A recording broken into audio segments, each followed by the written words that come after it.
በስመ አብ ወወልድ ወመንፈስ ቅዱስ አሐዱ አምላክ አሜን። ኢትዮጵያዊው ጃንደረባ። በዓለም የክርስትና እምነትና ታሪክ የኢትዮጵያ ቤተ ክርስቲያን ቀዳሚውን ስፍራ የያዘችና ወንጌልን የተቀበለች ከሕገ ኦሪት ወደ ሕገ ወንጌል የተሸጋገረች ስትሆን ሐዋርያዊት ለመሆኗ ምስክር ከሚሆኑ ታላላቅ የቤተ ክርስቲያን አባቶች መካከል ባኮስ ቀዳሚው ነው። ኢትዮጵያውያን ከዘመነ ብሉይ ጀምሮ ሕዝበ እግዚአብሔር ከሚባሉ እስራኤል ጋር በአምልኮተ እግዚአብሔር የሚኖሩ ስለመሆናቸው ቅዱስ መጽሐፍ ይመሰክራል። አያሌ የታሪክ መዛግብትና የአርኪኦሎጂ ምርምር ውጤቶችም ይህንን እውነት ያረጋግጣሉ። እኛም በዚህ የቅዱሳን ታሪክ መርሃ ግብራችን ጌታችን መድኃኒታችን ኢየሱስ ክርስቶስ በማቴዎስ ወንጌል በምዕራፍ 5 ከቁጥር 14 ላይ እንዲህ እንዳለ አንትሙ ውእቱ ብርሃኑ ለዓለም ኢትክል ሀገር ታቦ እንተ መልዕልተ ደብር ትነብር። እናንተ የዓለም ብርሃን ናችሁ፣ በተራራ ላይ ያለች ከተማ ልትሰወር አይቻላትም እንዳለ በረከቱና አርያነቱ ለትውልድ ይተርፋል በማለት የኢትዮጵያዊውን ጃንደረባ ታሪክ እንዲሁም ኢትዮጵያ ከእግዚአብሔር ጋር ያላትን ግንኙነት በማጣመር ይዘን ቀርበናል። የቅዱሳን አማላጅነትና በረከት ከሁላችን የተዋሕዶ ኦርቶዶክስ አማኞች ጋር ይሁን፣ አሜን። ከጥንት ዘመን ጀምሮ ኢትዮጵያውያን እንደ እስራኤላውያን ልማድ በየዓመቱ ለበዓለ ፋሲካ ወደ ኢየሩሳሌም ይወጡ ነበር።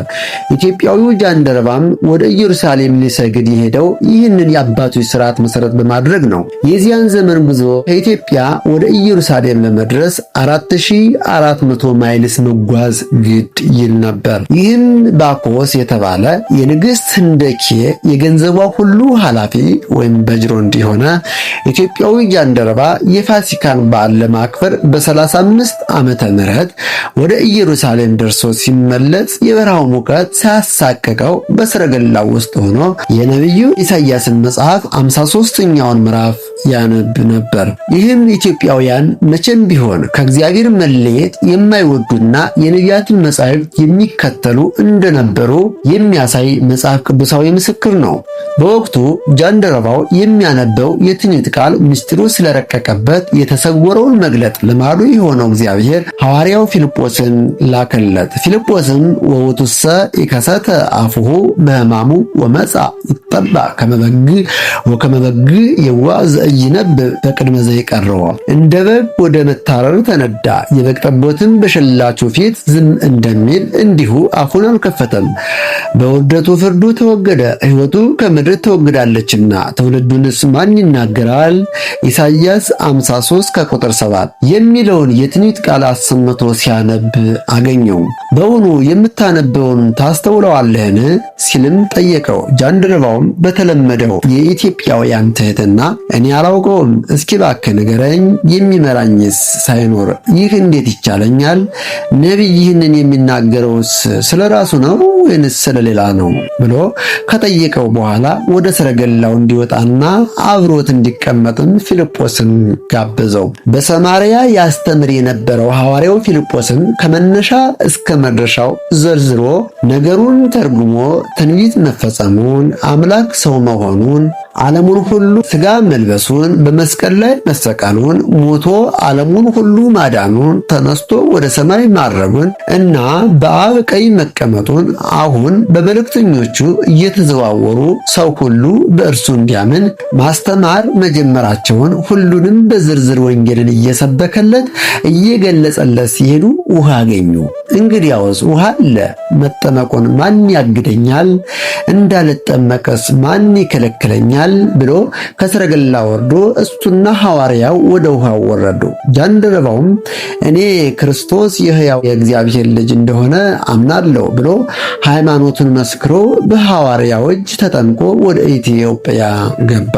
ይህም ከሐዋርያው ከቅዱስ ጴጥሮስ ቀጥሎ በሁለተኛ ደረጃ ይህንን ቃል የተናገረው ኢትዮጵያዊ ጃንደረባ ነው። ከዛን ጊዜ ጀምሮ የወንጌል ትምህርት እየተስፋፋ መጥቶ በ330 ዓመተ ምህረት ገደማ በአብርሃ ወአጽብሃ ዘመነ መንግስት ስርዓቱን ትምህርቱን ተጠቃሎ ስለገባ ከሕገ ልቦና ወደ ሕገ ኦሪት ከሕገ ኦሪት ወደ ሕገ ወንጌል በመተላለፍ የተስፋፋው የተጠናከረውና እያደገ የመጣው የሃይማኖት ትምህርት ፍጹምነቱን አግኝቶ እስከ ዛሬ ሳይለወጥ ኖሯል። ኢትዮጵያ ከጥንት ከመሰረቱ ሃይማኖታዊ ስለመሆኗ ብዙ መጻሕፍት ይመሰክራሉ። በተለየ ግን ነቢዩ ዳዊት 3 ምስክሮችን አስቀምጧል።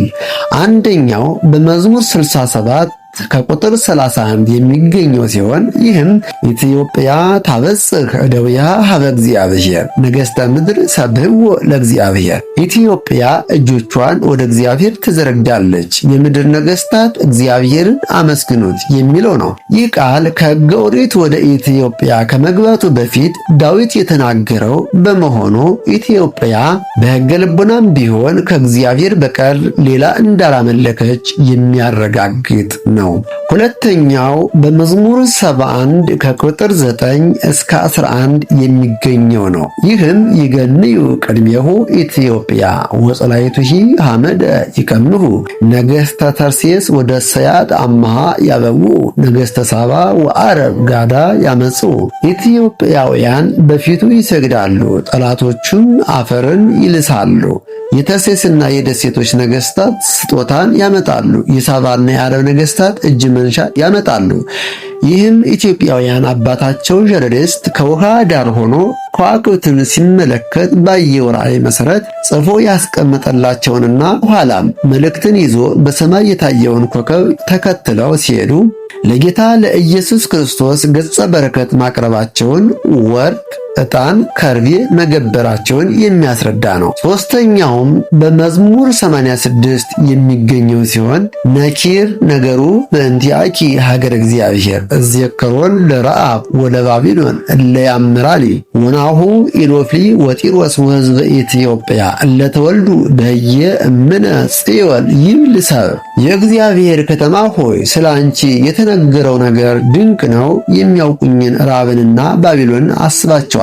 እነሆ ፍልስጤማውያን ጢሮስም የኢትዮጵያንን ሕዝብ እነዚህ በዛ ተወለዱ፣ ሰው እናታችን ጽዮን ይላል፣ በውስጧም ሰው ተወለደ፣ እሱም ራሱም ልዑል መሰረታት ይላሉ ብሎ በመመስከሩ ኢትዮጵያውያን ከሕገ ልቦና ወደ ሕገ ኦሪት በተዘዋወሩበት እምነት ስርዓት መሰረት ጽዮንን አንደኛ በምሳሌነቷ ኋላም የወንጌልን እምነት ሲቀበሉ በአማናዊት ጽዮን በቅድስት ድንግል ማርያም እናትነት አማላጅነት ተደግፈው መኖራቸውን የሚያስረዳ ነው። ጌታችን በዚህ ዓለም ሲያስተምር በነበረ ጊዜ በታሪክ ከጠቀሳቸው ሀገሮች አንዲቷ ኢትዮጵያ ናት። ጌታ እንዲህ ይላል፣ የሳባ ንግሥት በፍርድ ቀን ትነሳለች፣ ይህችንም ትውልድ ትፋረዳታለች፣ ከምድር ዳርቻ የሰሎሞን ጥበብ ለማየት መጣለችና እነሆ ከሰሎሞን የሚበልጥ እዚህ አለ ብሎ ኢትዮጵያ የምታውቀው በኋላ ሳይሆን ከፊት ጀምሮ መሆኑን አረጋግጧል።